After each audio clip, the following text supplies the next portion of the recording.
Roche Abbey is a now ruined abbey in the civil parish of Maltby, Rotherham, South Yorkshire, England.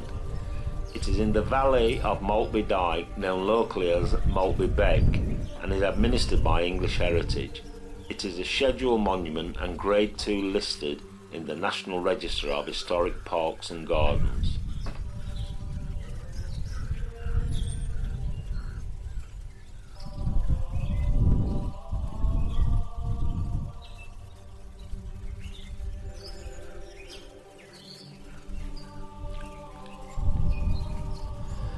The abbey was founded in 1147 when the stone buildings were raised on the north side of the beck.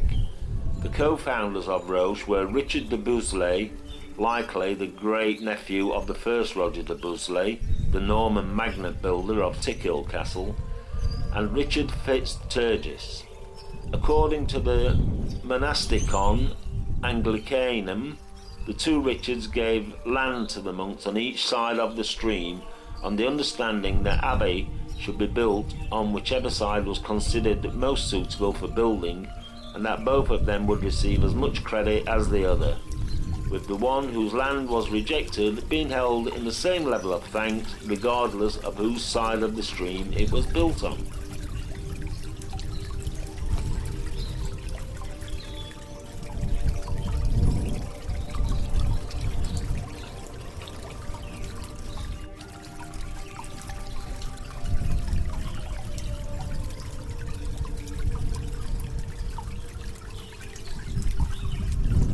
When the monks first arrived in South Yorkshire from Newminster Abbey in Northumberland, they chose the most suitable side of the stream that runs through the valley to build their new Cistercian monastery.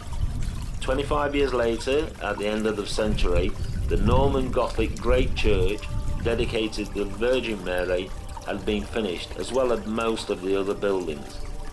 The control of the abbey was vested in the de Vesci family, Lords of Rotherham, who in turn subfeuded the land to Richard Fitzturgis, Lord of Wickersley, and who took Wickersley as his surname.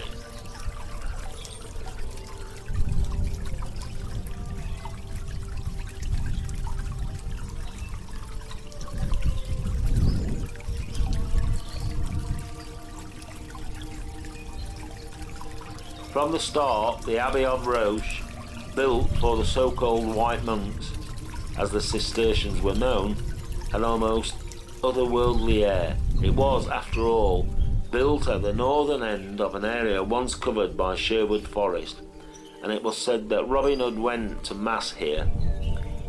A diocesan pilgrimage is still made today on Trinity Sunday.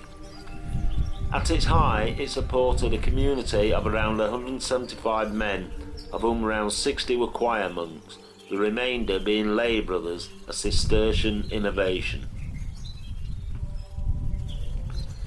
Eventually, on the death of co-founder Fitzturgis, control of the abbey passed to his son Roger, now de Wickersley, and then eventually to a granddaughter, Constantia, who married William de Levitt, a family of Norman origin who were lords of the nearby village of Houghton Levitt. The abbey continued in the Levitt family until 1377, when John Levitt sold his rights in the abbey to the London merchant Richard Barry. By the time of the dissolution, full control of Roche Abbey was held by Henry Clifford, 2nd Earl of Cumberland, who came in for multiple grants at the dissolution, as he was married to the niece of King Henry VIII.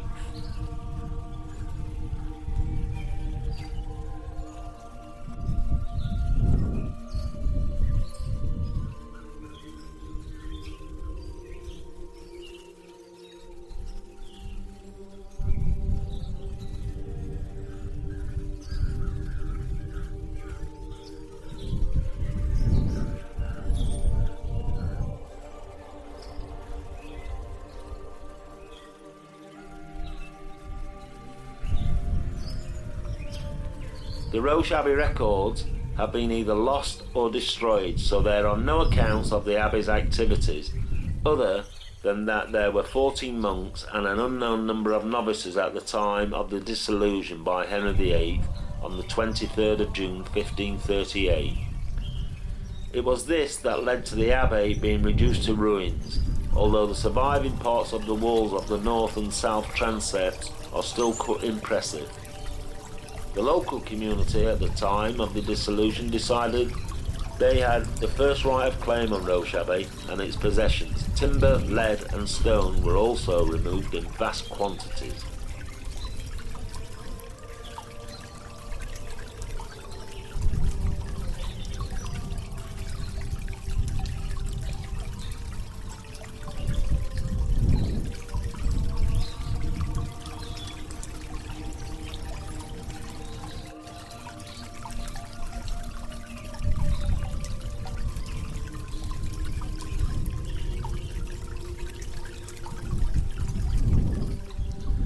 Between 1567 and 1591, Michael Sherbrooke wrote an influential account of the dissolution of the monasteries, called The Fall of Religious Houses, Colleges, Chantries, Hospitals, etc. Sherbrooke was rector of nearby Wickersley while writing, and included a section on Roche Abbey. Sherbrooke was a child at the time of the suppression, and the account, the most complete from any religious institution in England, was related to Sherbrooke by his uncle, who had been present at the spoliation of the abbey.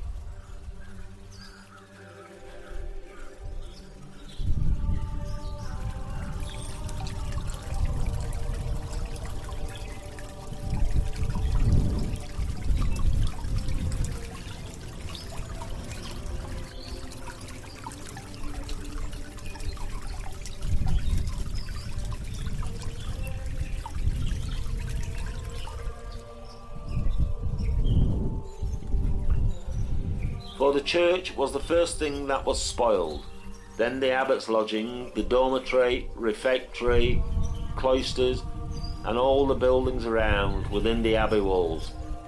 For nothing was spared except the ox houses and swine cotes and other such houses or offices that stood outside the walls. These had great favour shown to them than the church itself. This was done on the instruction of Thomas Cromwell, as Fox reports in his Book of Acts and Monuments. It would have pitied any art to see the tearing up of the lead, the plucking of the boards, throwing down of the rafters, and when the lead was torn off and cast down into the church, and the tombs in the church were all broken, for in most abbeys various noblemen and women were buried, and in some kings, but their tombs were no more regarded than those of lesser persons, for to what end should they stand when the church over them was not spared for their cause? And all things of value were spoiled, plucked away, or utterly defaced. Those who cast the lead into fodders plucked up all the seats in the choir where the monks sat when they had service. These seats were like the seats in minsters. They were burned and the lead melted, although there was plenty of wood nearby, for the abbey stood among woods and the rocks of stone. Pewter vessels were stolen away and hidden in the rocks, and it seemed that every person was intent upon filching and spoiling what he could. Even those who had been content to permit the monks worship and do great reverence at their matins, masses and services 2 days previously were no less happy to pilfer, which is strange that they could one day think it to be a house of God and the next the house of the devil, or else they would not have been so ready to have spoilt it. That was Michael Sherbrooke's account of the spoliation of Roche Abbey. Sherbrooke's account gives the impression of a frenzy with looting by locals, and that the spoliation at Roche Abbey happened in a short space of time. Reassessment of the source and comparison with the treatment of the religious houses suggests a more organised and structured approach, with lead from the roofs likely removed by Cromwell's men. A grant of 1546 mentions valuable materials such as lead and glass still on the site, which the archaeologist Hugh Wilmot suggests indicates that the process of spoliation took a longer time than that implied by Sherbrooke. Left in ruin, the land passed through a number of private hands until the 4th Earl of Scarborough decided it needed revitalising to enhance his adjoining family seat at Sandbank Park. Lord Scarborough enlisted the talents of Capability Brown. With an astonishing disregard for history, Brown demolished buildings, built large earth mounds and turfed the whole site. Until the end of the 19th century, Roche Abbey remained buried beneath Brown's work and wooded parkland, but subsequent excavation in the 1920s returned Roche to its former splendour.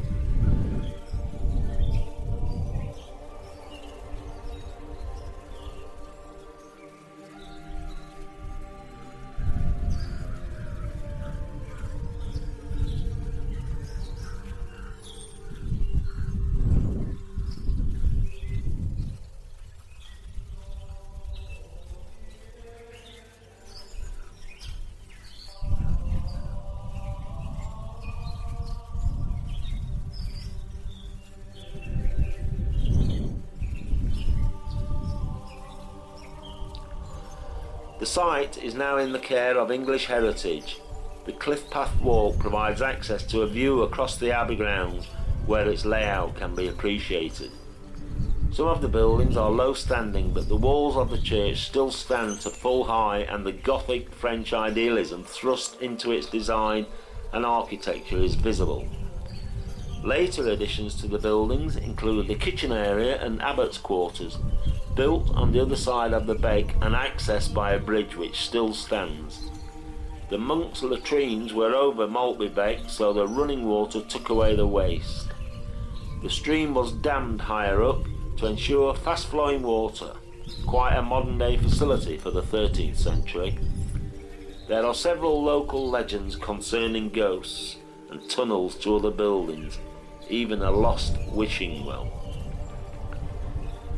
The nave was the burial place for the lay brothers, but others outside the immediate abbey community buried here include Perrin of Doncaster and his wife Isabel.